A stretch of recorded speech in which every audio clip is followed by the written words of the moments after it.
हरे कृष्णा। हम श्रीमद् भगवद गीता के द्वितीय अध्याय गीता का सार इसके श्लोक संख्या 52 को कर रहे हैं। पहले श्लोक की आवृत्ति करेंगे। कौन बोलेगा पहले? ओके, डिम्पल जी। यदा ते मोह कलिलम यदा ते मोहकलिनं बुद्धिर्व्यतितरिष्यति बुद्धिर्व्यतितरिष्यति तदा गन्तासि निर्वेदं तदा गन्तासि निर्वेदं श्रोतव्यस्य श्रुतस्य च। श्रोतव्यस्य श्रुतस्य च। बहुत सुंदर आभा जी। यदा ते मोह कलिलम यदा ते मोहकलिलं बुद्धिर्व्यतितरिष्यति बुद्धिर्व्यतितरिष्यति तदा गन्तासि निर्वेदं तदा गन्तासि निर्वेदं श्रोतव्यस्य श्रुतस्य च। श्रोतव्यस्य श्रुतस्य च। बहुत सुंदर। कनक जी। यदा ते मोह कलिलं यदा ते मोहकलिलं बुद्धिर्व्यतितरिष्यति बुद्धिर्व्यतितरिष्यति तदा गन्तासि निर्वेदं तदा गन्तासि निर्वेदं श्रोतव्यस्य श्रुतस्य च। श्रोतव्यस्य श्रुतस्य च। बहुत सुंदर, बहुत सुंदर। आप सभी ने बहुत अच्छा किया। आगे बढ़ते हैं। इस श्लोक में भगवान क्या कह रहे हैं? जब तुम्हारी बुद्धि मोह रूपी सघन वन को पार कर जाएगी तो तुम सुने हुए तथा सुनने योग्य अन्य मनस्क हो जाओगे। दिस इज वेरी इंपॉर्टेंट श्लोक and one of my favourite श्लोक।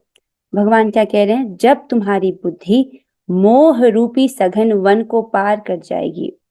एक ऐसा जब जंगल होता है, जब आप किसी जंगल में फंस जाते हो, राइट, ऐसे तो समझ नहीं आता ना कि रास्ता कहाँ है। एक ऐसा जंगल अंधेरा है, वहां पर आप खो गए तो समझ नहीं आता कि रास्ता किधर है, राइट, कहाँ जाए समझ नहीं आता। उसी प्रकार इस जगत में जब व्यक्ति सकाम कर्म करता है उसको समझ नहीं आता कि कहाँ जा रहा है वो। ओके, भगवान कह रहे हैं कि जब तुम्हारी बुद्धि इस मोह रूपी सघन वन, ये जो जंगल है, इस जंगल किस चीज का जंगल? मोह का जंगल, राइट, उसको पार कर जाएगी तो तुम सुने हुए तथा सुनने योग्य सबके प्रति अन्य मनस्क हो जाओगे। अच्छा, ये अन्य मनस्क का क्या अर्थ है? अन्य मनस्क का एक अर्थ होता है उदासीन, उदासीन या बेमन। जैसे आप जब कुछ करते हो तो कुछ लोग आपके प्रति पॉजिटिवली रिएक्ट करते हैं, कुछ लोग आपके उसी एक्शन के प्रति नेगेटिवली रिएक्ट करते हैं, और कुछ लोग जिनको कोई मतलब नहीं है कि आप जो भी करो, तो जिनको कोई मतलब नहीं है उनको उदासीन कहते हैं या अन्य मनस्क, राइट। अन्य मनस्क अर्थात कोई फर्क नहीं पड़ता फिर आपको। ओके, फिर से, जब तुम्हारी बुद्धि मोह रूपी सघन वन को पार कर जाएगी तो ये मोह आता कैसे है जीवात्मा के सामने, राइट? जब जीवात्मा अपनी इंद्रियों को इंद्रिय तृप्ति में लगाता है तो इंद्रिय तृप्ति का स्वभाव ये है कि वो बुद्धि के सामने मोह उत्पन्न कर देता है, राइट। उस मोह में उसको लगता है कि यही अच्छा है, और वो कार्य और अकार्य में भेद करना नहीं जानता, क्या सही है क्या गलत है उसको नहीं डिसाइड कर पाता। ठीक है, तो उस प्रकार का जो मोह ये किस प्रकार जनित होता है? इंद्रिय तृप्ति से इस प्रकार का जो मोह है वो जीवात्मा के सामने, उसकी बुद्धि के सामने आ जाता है। जब तुम उस मोह को पार कर जाओगे तब सुने हुए और सुनने योग्य ना कुछ सुनने के लिए बचेगा, राइट, इसके प्रति आप अन्य मनस्क हो जाओगे। ओके, बहुत इंटरेस्टिंग है ये। अब इसको समझिए जो हमने पहले समझा था। देखिए, हर क्षण हमारे पास ये चॉइस है। अब आज तक जो हुआ वो तो हो गया, लेकिन आज भी हमारे पास चॉइस है। हम चाहे कितना भी भोगों में चले जाएं तब भी हमारे पास एक चॉइस है। उसी क्षण हम एक डिसीजन ले सकते हैं, राइट। हर सेकंड हमारे पास एक चॉइस है कि क्या हम अपनी इंद्रियों को, या तो हम अपनी इंद्रियों को कृष्ण की सेवा में लगा सकते हैं या उसको माया की सेवा में लगा सकते हैं। जब हम अपनी इंद्रियों को माया की सेवा में लगाते हैं, अर्थात हम इंद्रिय तृप्ति करते हैं, तो क्या होता है? उससे मोह आंखों के सामने आता है, मोह बुद्धि के सामने आता है, जिसे हमारी बुद्धि डिसाइड नहीं कर पाती कि क्या सही है क्या गलत है। समझ रहे हैं? तो भगवान कह रहे हैं उसको पार कर जाओ, अर्थात अब हमको ये कॉन्शियस होके चूज करना है ऊपर वाली चॉइस, इसको पार कर जाना, अर्थात अपनी इंद्रियों को भगवान की ओर मोड़ना। ठीक है, आगे चलते हैं। तो आप इस चीज को रिलेट कर पा रहे हो, ये मोह को, राइट? जब व्यक्ति इंद्रिय तृप्ति करता है तो क्या होता है, उसका जो चित्त है वो और अशुद्ध होता जाता है, राइट? फिर वो और नीचे की तरफ गिरता है और डिसाइड नहीं कर पाता। अच्छा, आप तात्पर्य पढ़ते हैं, तात्पर्य पढ़कर आपको और स्पष्ट तरीके से समझ आएगा। अनुवाद और तात्पर्य कृष्ण कृपा मूर्ति श्री श्रीमद एसी भक्ति वेदांत स्वामी शिल प्रभुपाद द्वारा। प्रभुपाद जी हमें बता रहे हैं कि भगवत भक्तों के जीवन में ऐसे अनेक उदाहरण प्राप्त हैं जिन्हें भगवत भक्ति के कारण वैदिक कर्मकांड से विरक्ति हो गई। सो वेद का एक सेक्शन है कर्मकांड, राइट, जिसमें वो कहते हैं कि आप इस प्रकार का यज्ञ करो तो आपको ये फल प्राप्त होगा। तो ऐसे बहुत सारे भक्तों का उदाहरण है जिन्होंने अपनी भक्ति के कारण ये जो वैदिक कर्मकांड है उनसे जिनको विरक्ति हो गई। ओके, जब मनुष्य श्री कृष्ण को तथा उनके साथ अपने संबंध को वास्तविक रूप में समझ लेता है तो वह सकाम कर्मों के अनुष्ठानों के प्रति पूर्णतया अन्यमनस्क हो जाता है, भले ही वह अनुभवी ब्राह्मण क्यों ना हो। ये बहुत अच्छा है, इसको पिछले श्लोकों से कनेक्ट कीजिए, इसको समझिए। जब व्यक्ति कृष्ण को और उनके साथ अपने संबंध को वास्तविक रूप से समझ लेता है, राइट, मैं कौन हूं, भगवान का नित्य सेवक। भगवान कौन है, मेरे स्वामी है। जीवात्मा भगवान का नित्य दास है और भगवान श्री कृष्ण, भगवान हमारे स्वामी है। तो हम जीवात्मा का एकमात्र कर्तव्य क्या है, भगवान की सेवा करना। जब व्यक्ति इसको वास्तविक रूप से समझ लेता है, समझ लेने का क्या अर्थ है, समझना अर्थात करना।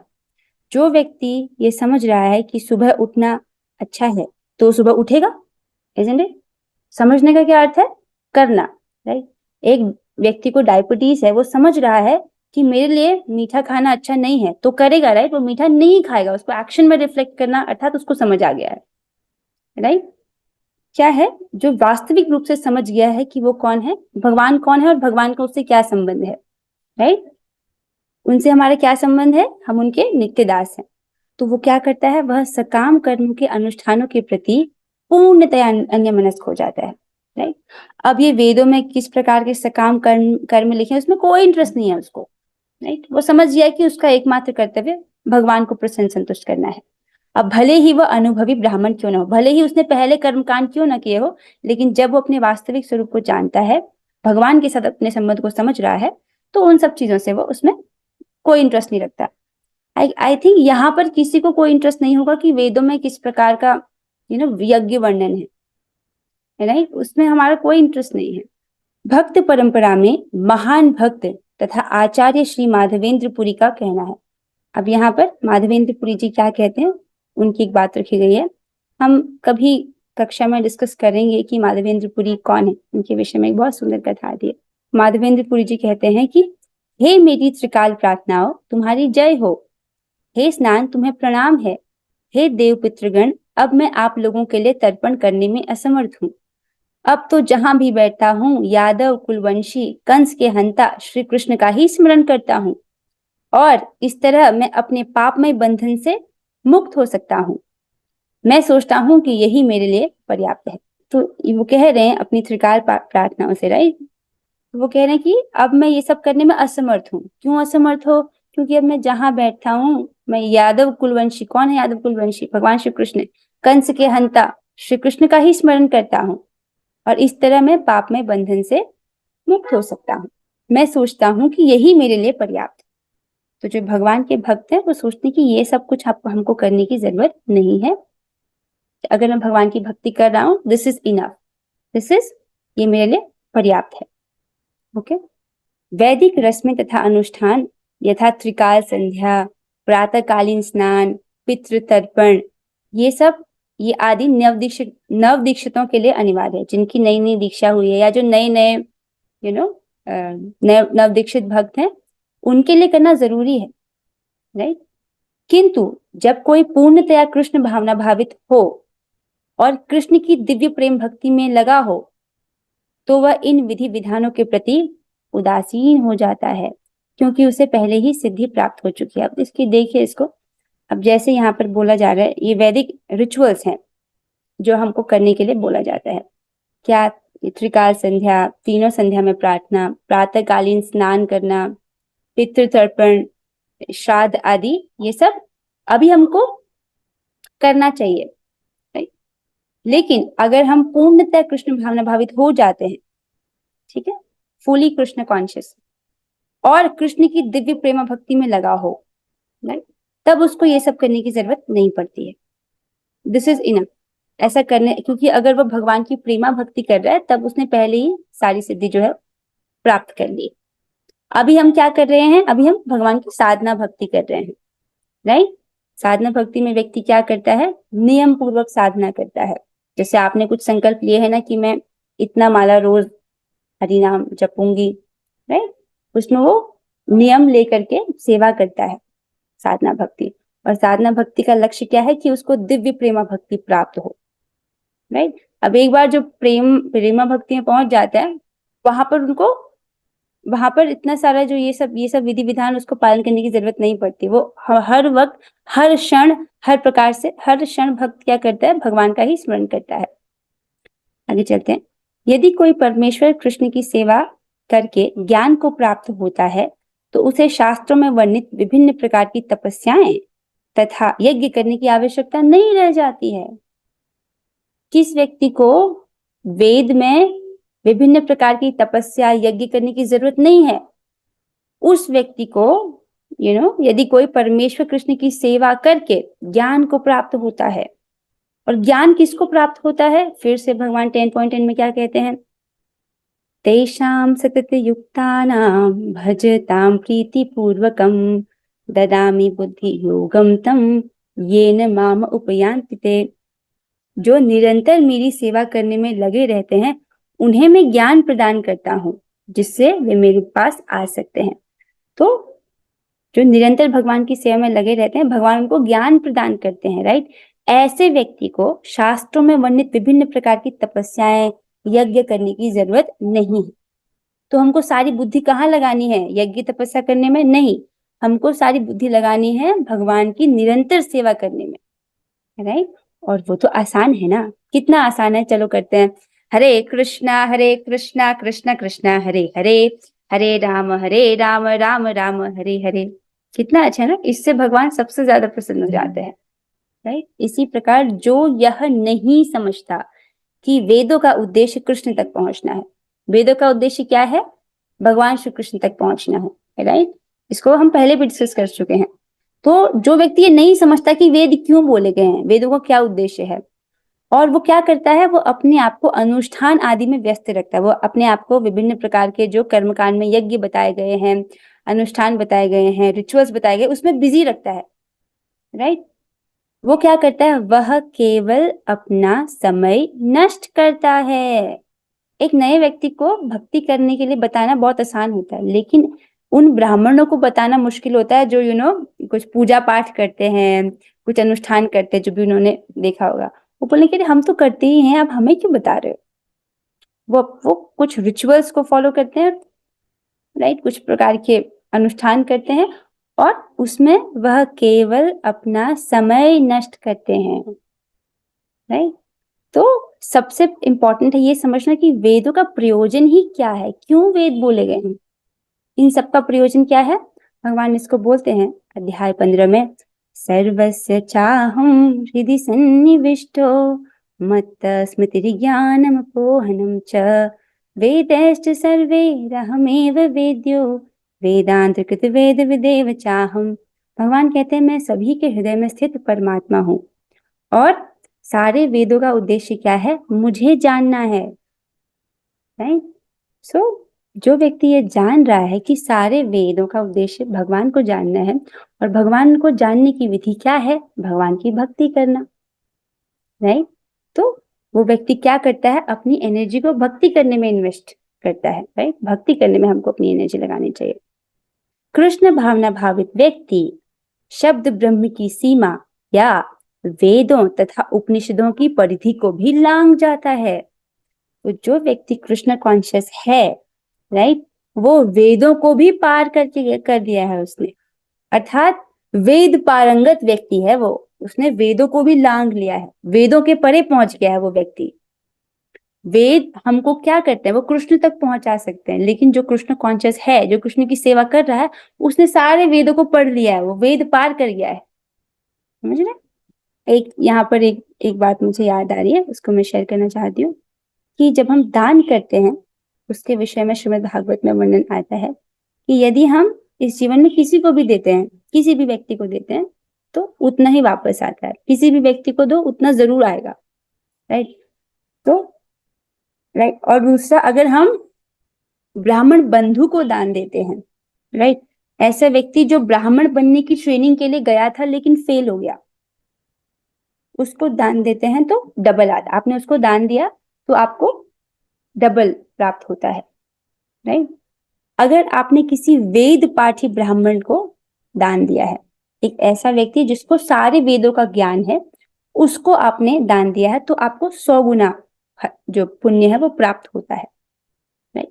लेकिन वहां पर ये वर्णन आता है कि अगर आपने किसी ऐसे व्यक्ति को दान दिया है जो वेद पारंगत है, जिसने वेद को भी पार कर लिया है, राइट, उस व्यक्ति को अगर आपने दान दिया है तो आपको अनलिमिटेड बेनिफिट मिलता है। राइट? अब इस यहाँ पर इससे समझिए कि वेद को कौन पार करके कर लिया है। ऐसा व्यक्ति ढूंढना तो बहुत मुश्किल है ना, जो सारे वेदों को पढ़ गया है, उसने सारे वेदों को पार कर लिया है। यहाँ पर प्रभुपाद जी बता रहे हैं कि कृष्ण भावना भावित व्यक्ति शब्द ब्रह्म की सीमा, शब्द ब्रह्म किसको बोलते हैं? वेद को, या वेदों तथा उपनिषदों की परिधि को भी लांघ जाते हैं, अर्थात उन्होंने वेदों को भी पार कर लिया है। राइट?